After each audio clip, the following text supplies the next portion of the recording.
Hi guys, welcome to this session on Microsoft Word. In this module we're going to look at Word tables. So let's get straight into it and create a table. First of all, you go to the Insert tab and you can quickly create a table from this little drop down. So I'm going to create a 4-column 2-row table to start off with. And once you do that, you get the Design tab and the Layout tab, which help you manipulate your table.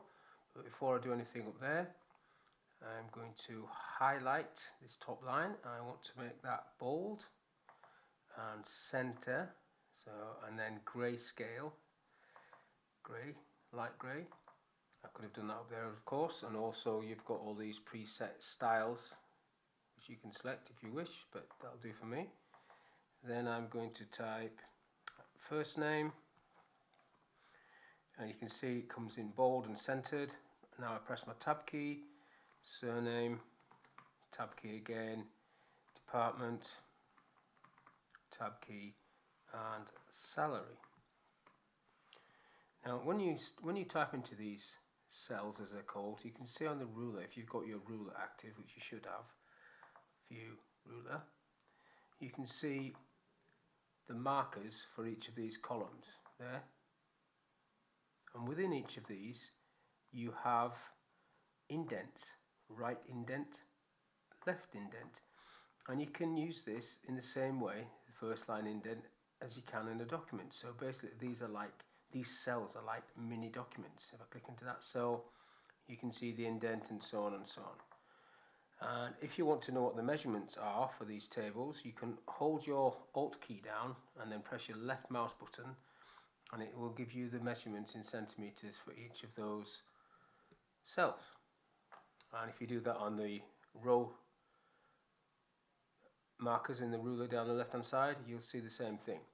But for now, let's just type some information in there. So if I type my name, Steve, tab, Saxton, let's pretend I'm in the sales department, and I get not a lot of money, 23,000. Now, rather than inserting a row, which I could do by hovering over the left side of the table and clicking plus, I'm just going to simply press the tab key and type the next person, Kevin Rule, who is in the retail department, and he's on less money than me, and then tab again for the last person, John tab Smith.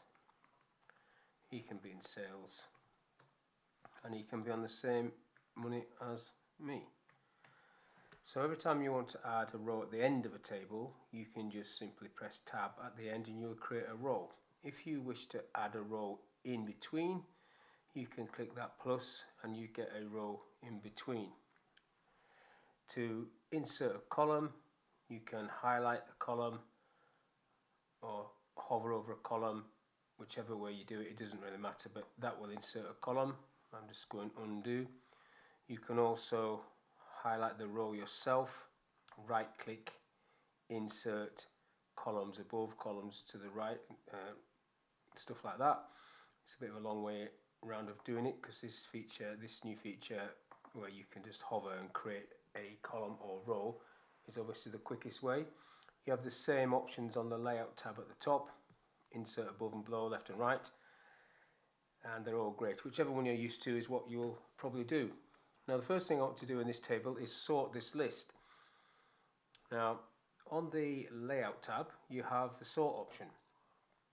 Click sort and then you tell Microsoft Word what you want to sort by. So I'm going for surname, then if there's two surnames the same, department, if they're in the same department, salary. So you get a chance of 3 separate sorts there, all ascending, all text.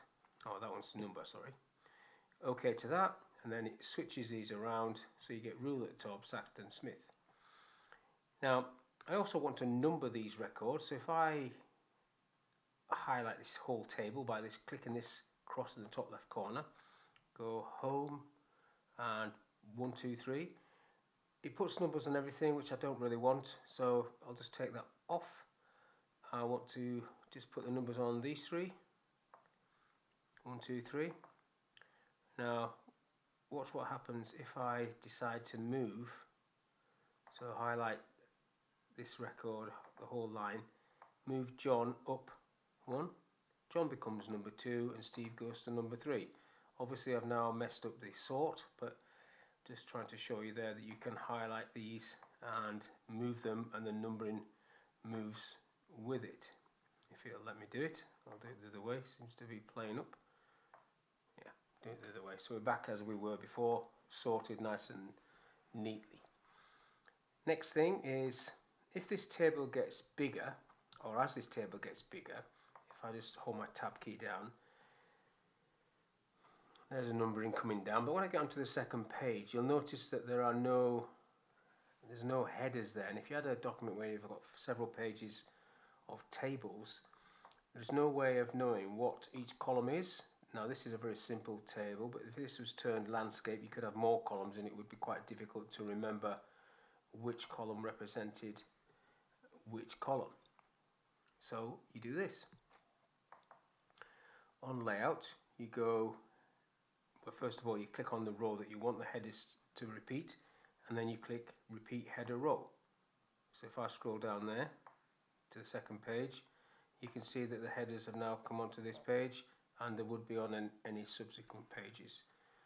So I'm just going to do Control Z to undo all that, go back to the original list, try not to go too far, that's it, back to my data. Next thing I want to do is insert a row above this top line so that I don't get the little plus symbol. So if I highlight the row, I can just go insert above there and it will give me a new row. Picks up the formatting from the one below, so it's grayscaled, it will be bold and centered.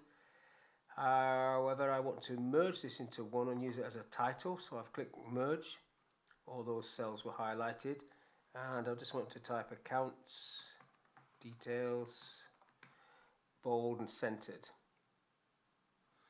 Next, I want to split this table. Having done it like that, I now decided I don't like that, so I want to create a split from this line upwards. So you select where you want the split to go from. So basically from the first name row, then split table will create you a gap, pressing enter a couple of times, and then I can do Control E to get in the center and Control U to underline that, and then type staff details for 2020 or something like that. So that's the basic table, and that's the basic design. And once you click into this table, you have these two tools to help you. So you could distribute rows, you can center across boxes, you can rotate text and stuff like that. These things allow you to resize the table.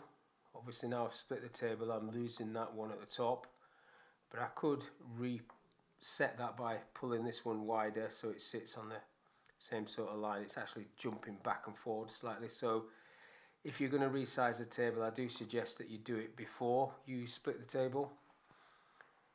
I'll just do undo to that so we get it back as it was, so it's nice and neat. This option there allows you to select the whole table. Now if I come down a little bit below there is other options under the table feature, insert table. So that was that one. I could draw a table, so this is what I'm going to do now. So a little pencil, draw the outside parameter of a table, and then when you move your mouse from top to bottom, you create the rows, the columns rather, and then across from left to right you create the rows. You can do diagonals. If you go from corner to corner, you'll create a diagonal, and likewise the other way. And you can basically create almost any table you like there. Now if you go into design, you can play around with these borders. So let's have a quick look at this style and color. So it's not happening live while I'm selecting this, but if I either draw a line, so that's the style at the moment, if I draw a line, that will be on there, like whatever I selected there. If I select a cell, so let me take this pencil off because it's now becoming slightly irritating, so go and take that off. If I make a mistake, by the way, I can use this eraser to rub out a particular line, but I would like to put this back to a single line and black.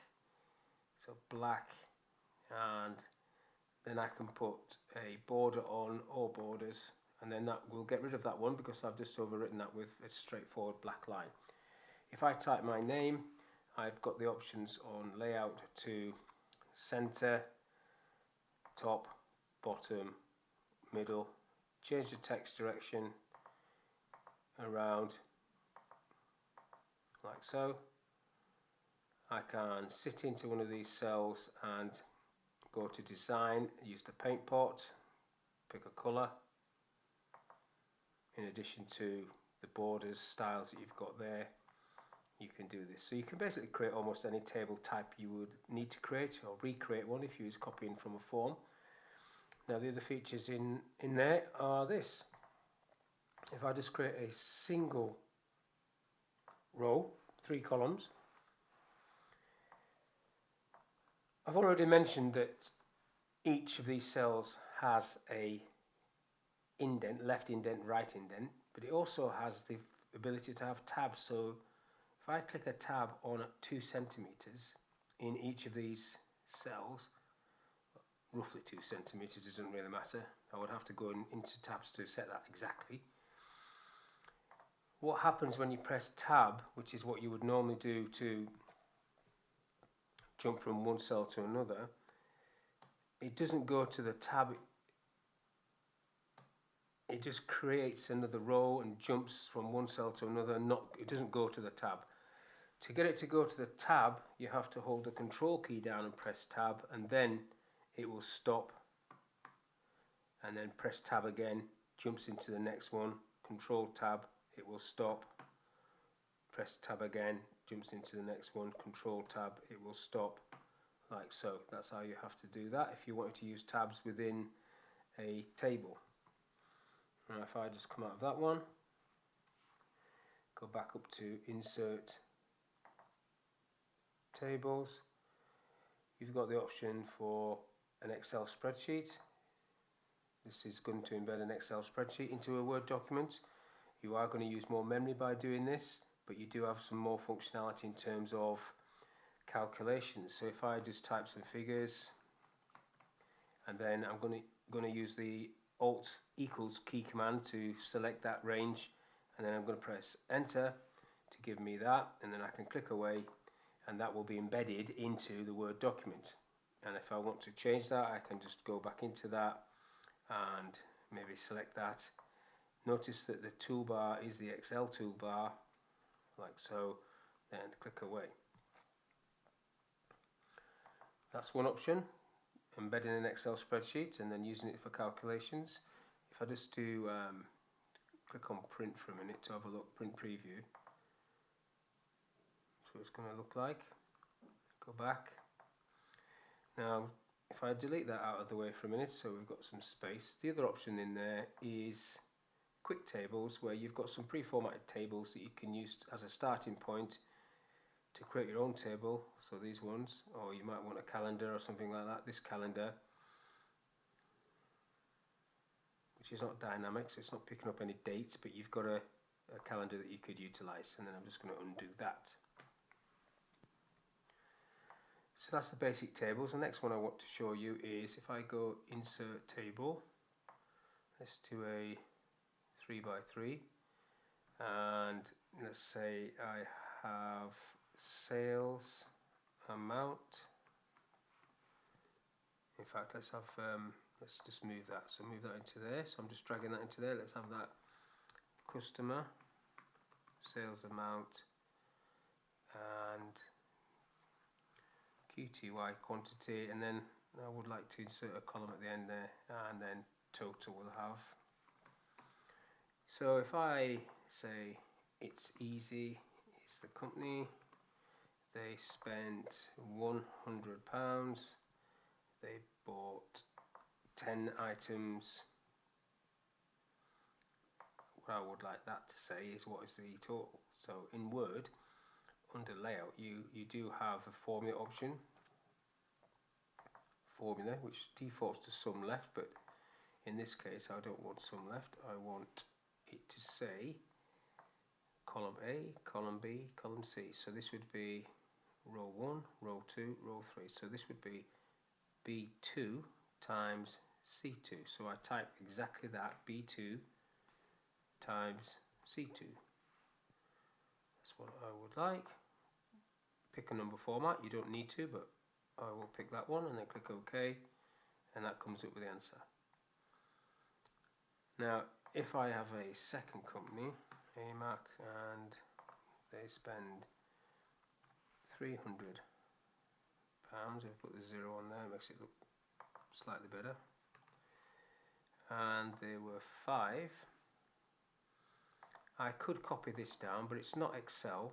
What it is Word, and you have to do this. I will copy it down with the control key, but I will need to edit that because the numbers are wrong, and it hasn't, as Excel would, hasn't changed these to 3 and 3. So that's what you would have to do, and then that changes that one, and then it's correct calculation. If I change the quantity to 100, that didn't change automatically. So what you have to do with Word, which is different again to Excel, is that you have to update fields. Now the key command to update fields in Word is the F9 function key. So I've pressed F9 and it updated fields. Now you can set that so it updates on print or output, but I don't like that. I'd rather do that manually, making sure everything's showing correctly before you print it off or email that. But that, guys, is a quick look at tables. I hope you enjoyed that, and I will see you on the next session.